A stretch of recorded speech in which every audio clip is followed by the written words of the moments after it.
안녕하세요. 책데이트 시간입니다. 오늘 소개해드릴 책은 성공의 카르마라는 책입니다. 리즈 트란지움, 선하연 옹김, 세멘 파커스에서 나온 책입니다.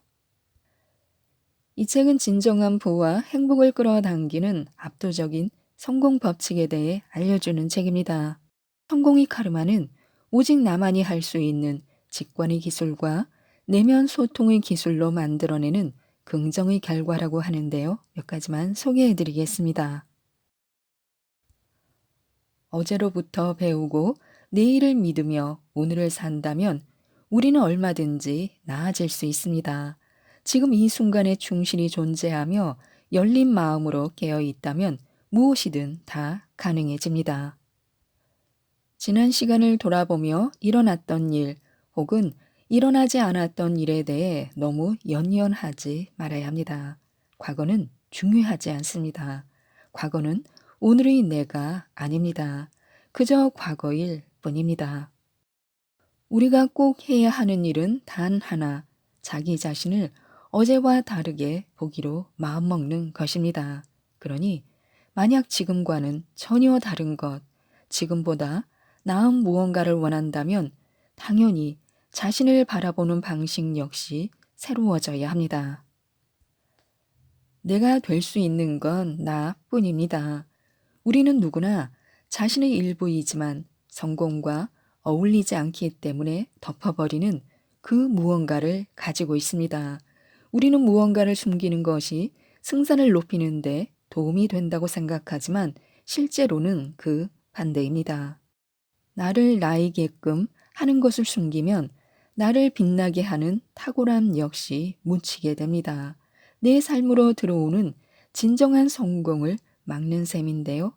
다른 사람들이 어떻게 생각할지 걱정하기를 멈추고 그 에너지를 나 자신이 되는 것에 쏟는다면 우리는 나 자신이 원하는 대로 성공할 수 있을 것입니다.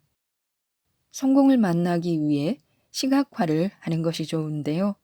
지금처럼 좋은 기회는 없습니다. 먼저 시간을 내어 고요와 고정 속에 안정적으로 자리를 잡습니다. 심호흡을 3번 하고 이 시각화를 만들어낼 때 동참하도록 내 안의 직관에 요청합니다. 다음 몇 분 동안 앞으로 5년간의 삶을 상상해 볼 것입니다.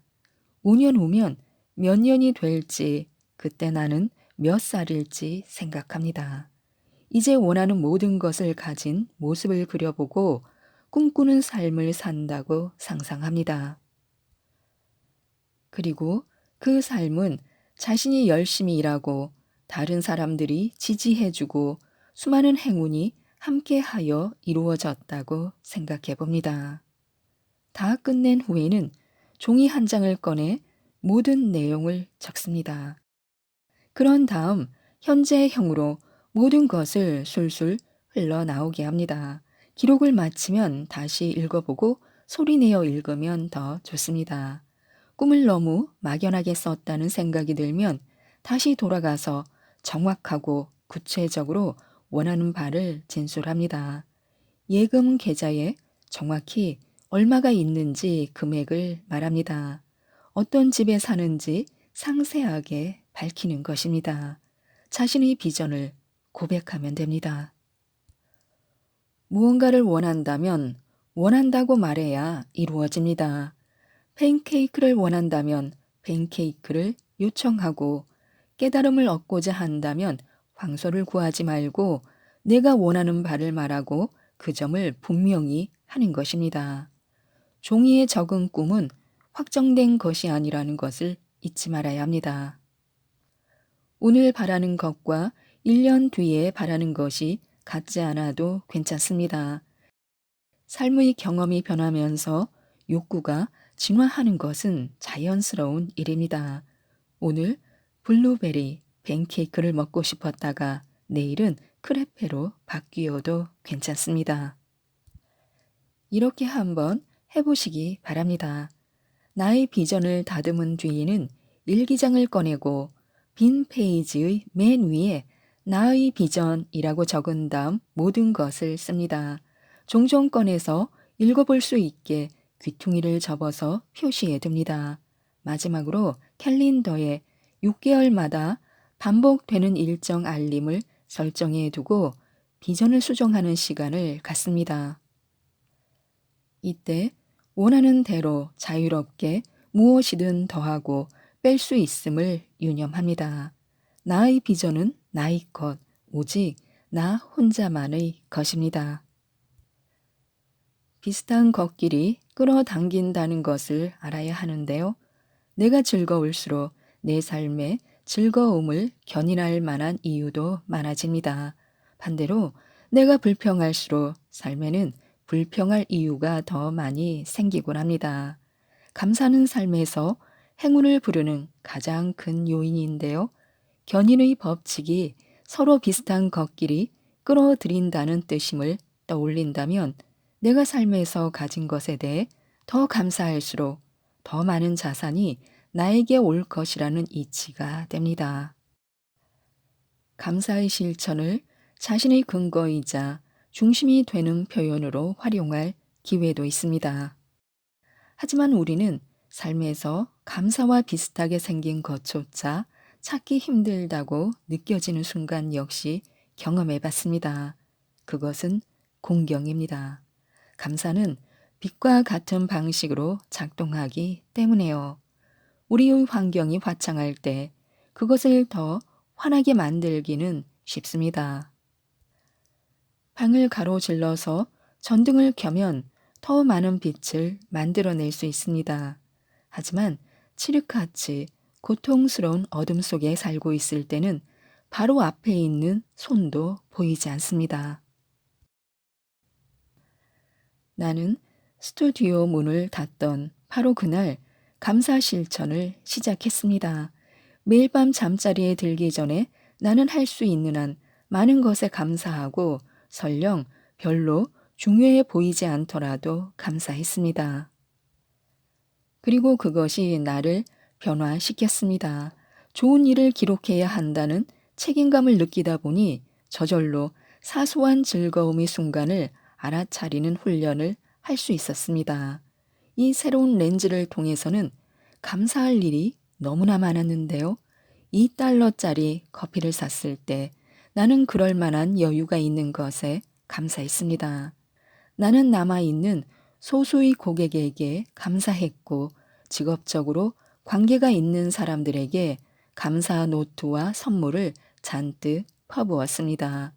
매달 가까스로 임대료를 냈을 때 줄어드는 계좌 잔액을 보고 한탄하는 대신 제때 임대료를 낼 수 있으니 다행이라는 사실에 초점을 맞추었습니다. 당시 나에게 그 해가 어땠는지 물어본다면 나는 주저없이 내 인생 최악의 해라고 대답했을 것입니다. 지금 돌이켜보면 그때가 가장 운이 좋았던 해이기도 했습니다. 그 해를 기점으로 모든 것이 시작되었습니다. 그 해는 나를 변화시켰고 나를 낙관적이고 감사하는 사람으로 바꾸어 놓았고 진정한 성공을 위한 길을 닦았습니다.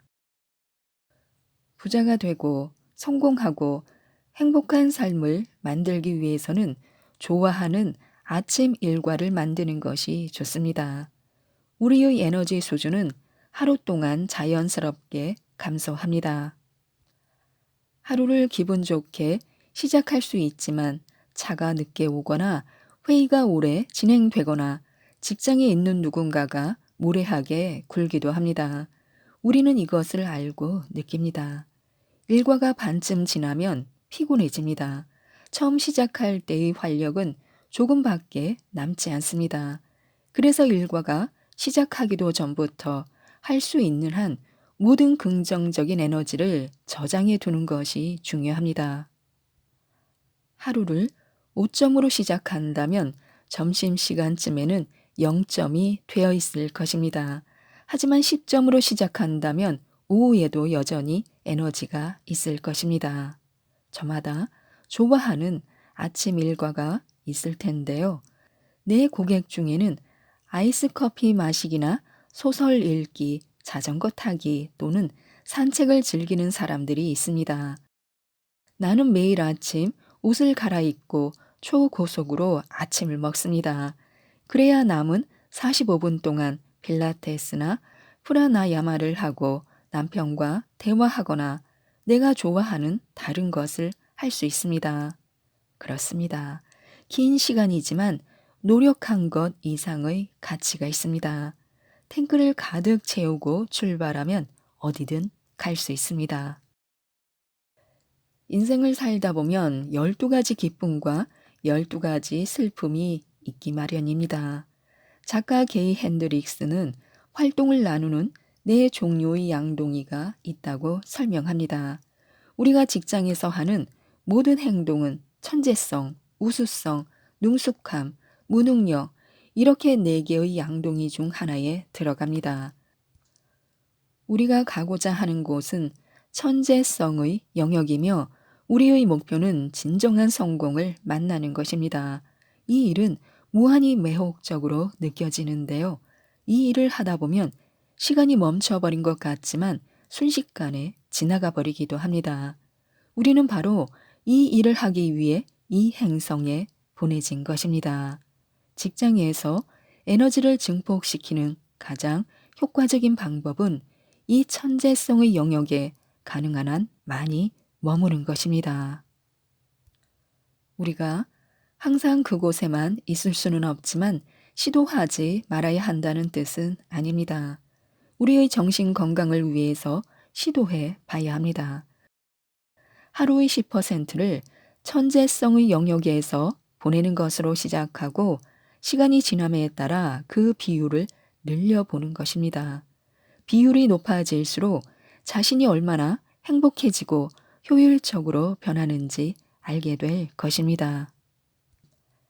나의 요가 선생님은 수업에서 근육에 경련이 일도록 불편하고 어색한 자세를 하도록 만든 다음 수강생들이 더는 버티지 못할 때 또 다른 지시를 덧붙였습니다. 이제 입꼬리를 살며시 올려주세요. 그는 이 자세를 스마일 사나라고 불렀습니다. 가장 힘든 순간에 웃을 수 없다면 잘못하고 있는 겁니다. 그는 이렇게 덧붙였습니다. 나는 달리기에 관해서도 같은 조언을 들었고 당면한 일이 불편하거나 좌절감을 불러오거나 도전적일수록 즐거움을 느낄 방법을 발견해 균형을 맞추는 것이 더 필요합니다. 내 앞에 12가지 슬픔이 있다면 보완 작용을 해주는 12가지 기쁨도 함께 있어야만 살아남을 수 있습니다. 우리는 행복해야 마땅합니다. 기쁨과 즐거움은 태어날 때부터 타고난 권리이고 이제는 즐거움을 더 많이 얻기 위해 할 수 있는 모든 것을 해도 됩니다. 나는 허가를 받았습니다. 누구도 아닌 나에게 오직 나만이 나를 허락할 수 있습니다.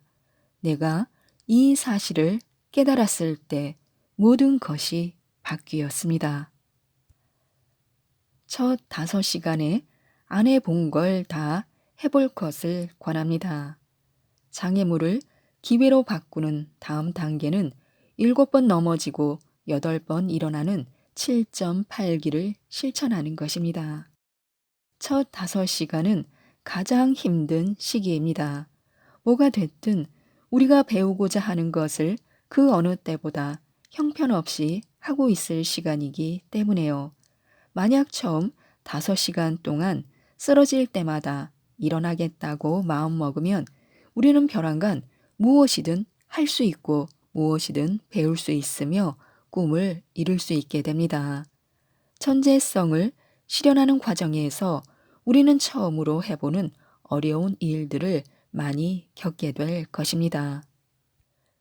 불편함에 익숙해지는 법을 배우지 않으면 아무데도 갈 수 없습니다. 그러니 뭐든 어려운 것, 새로운 것, 미지의 것에 도전할 때는 처음 5시간의 개념을 염두에 두고 극단적인 초보 단계의 반대편에는 느긋함이 있다는 것을 상기하시기 바랍니다.